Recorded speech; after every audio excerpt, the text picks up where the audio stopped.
사랑하는 행복한 교회 성도 여러분, 이 영상을 보시는 하나님 나라의 귀한 자녀 여러분, 오늘은 2022년 9월 26일 월요일입니다. 오늘 본문에서는 먼저 예루살렘을 정복하여 다윗 성으로 삼은 것과 관련하여 두 가지 중요한 사실들을 기록합니다. 첫째, 두로왕 히람이 보내준 건축자재와 인부들을 활용하여 왕궁을 건축했습니다. 둘째, 예루살렘 왕궁에서 첩과 아내들을 얻었고 그들에게서 자녀들이 태어났습니다. 다음으로 다윗이 전체 이스라엘의 왕이 되었다는 것과 관련하여 벌어진 블레셋과의 전쟁이 기록되어 있습니다. 다윗은 느바임 골짜기에서 블레셋과 두 번 전쟁을 치르는데 두 번 모두 다윗이 승리하였습니다. 오늘 본문을 나누어 보겠습니다. 사무엘하 5장 11절부터 16절, 예루살렘 성을 왕도로 삼음, 왕궁 건축, 여호와의 인도하심, 예루살렘에서 태어난 아들들. 17절부터 21절, 블레셋과의 첫 번째 전쟁, 블레셋의 첫 번째 공격, 하나님께 기도하는 다윗의 승리. 22절부터 25절, 블레셋과의 두 번째 전쟁, 블레셋의 두 번째 공격, 하나님께 기도하는 다윗의 승리. 오늘 본문 사무엘하 5장 11절부터 25절까지의 말씀을 듣고 다시 오겠습니다.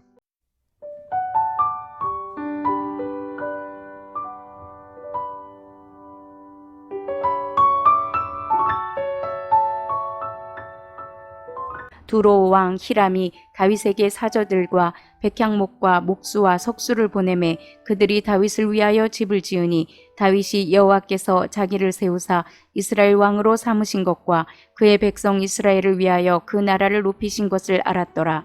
다윗이 헤브론에서 올라온 후에 예루살렘에서 처첩들을 더 두었으므로 아들과 딸들이 또 다윗에게서 나니 예루살렘에서 그에게서 난 자들의 이름은 삼무아와 소밥과 나단과 솔로몬과 이팔과 엘리수아와 네벡과 야비야와 엘리사마와 엘야다와 엘리벨렛이었더라.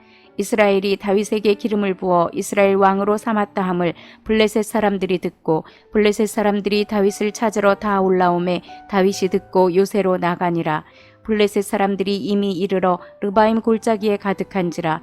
다윗이 여호와께 여쭈어 이르되 내가 블레셋 사람에게로 올라가리이까 여호와께서 그들을 내 손에 넘기시겠나이까 하니 여호와께서 다윗에게 말씀하시되 올라가라, 내가 반드시 블레셋 사람을 내 손에 넘기리라 하신지라. 다윗이 바알브라심에 이르러 거기서 그들을 치고 다윗이 말하되 여호와께서 물을 흩음같이 내 앞에서 내 대적을 흩으셨다 하므로 그곳 이름을 바알브라심이라 부르니라.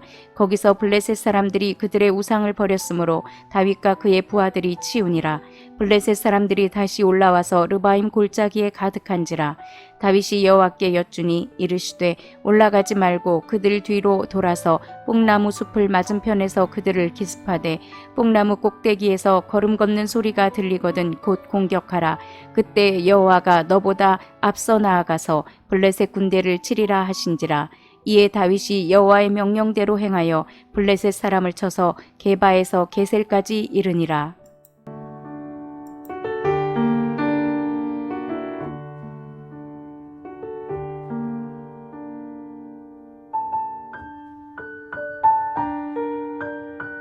많은 학자가 다윗의 백향목 궁은 그의 통치 말기에 건축되었다고 주장합니다. 하지만 백향목 왕궁의 건축, 법궤의 왕궁 안치, 밧세바와의 결혼, 솔로몬의 탄생, 그리고 솔로몬 즉위에 이르는 사건들의 순서는 확실합니다.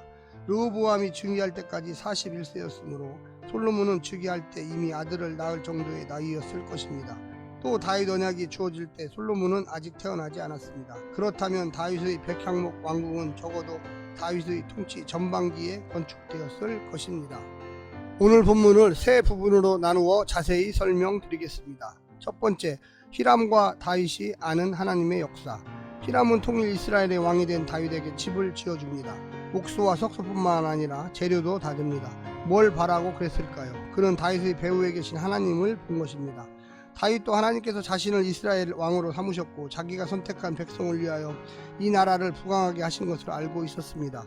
자신이 왕로로 자라서가 아닙니다. 하나님의 관심은 다윗만이 아니라 이스라엘 전체이고 그 이스라엘을 통해서 구원하고 싶은 주변 나라들 전체입니다. 히람은 벌써 반응한 것이죠. 하나님의 역사를 보고 반응한 것입니다. 시작이 좋습니다. 두 번째, 블레셋의 침략과 하나님의 승리. 블레셋이 침공했다는 소식을 다윗이 듣습니다. 블레셋은 누구입니까? 철전지 원수지간입니다. 사울 왕과 친구 요나단을 죽인 자들입니다. 당장 진격하여 진멸해도 시원치 않을 놈들이죠. 그런데 그렇게 하지 않았습니다. 사울은 자신의 무기와 전략으로 싸웠지만 다윗은 골리앗을 이길 때처럼 하나님께 묻고 만군의 여호와를 의지하고 하나님의 명령에 순종합니다. 그리고 하나님이 약속하신 승리를 누립니다. 인생에서 하나님의 승리라고 고백할 수 있는 간증을 우리의 가정과 직장, 교회에서 만들어 봅시다. 마지막 세 번째는 블레셋의 재침과 하나님의 전략. 블레셋이 다시 침범합니다. 이겨본 경험이 있으니 그대로 하면 될 것도 같습니다. 하지만 아닙니다. 매번 다시 물어야 합니다. 블레셋을 모르고 이스라엘 자신이 스스로를 모르기 때문입니다. 이 전쟁을 향한 하나님의 뜻을 몰라서입니다. 이번에는 올라가지 말고 매복 공격과 기습 공격을 하게 하십니다. 그리고 약속하십니다. 여호와가 너보다 앞서 나아가서 블레셋 군대를 치리라. 이번에는 전술까지 챙기십니다. 다윗은 겸손히 그 지시를 따릅니다. 그리고 약속하신 승리를 거머쥡니다. 하나님이 하시겠다는 일에 내가 나서서 가로막지 않는 것이 우리가 해야 할 일의 전부일 때가 얼마나 많습니까? 사랑하는 성도 여러분, 오늘 하루도 하나님 말씀 부여잡고 하나님께서 명령하시는 게 무엇인지, 우리를 향한 뜻이 무엇인지 잘 깨달아 사시기를 간절히 부탁합니다. 오늘 하루도 승리하십시오. 샬롬.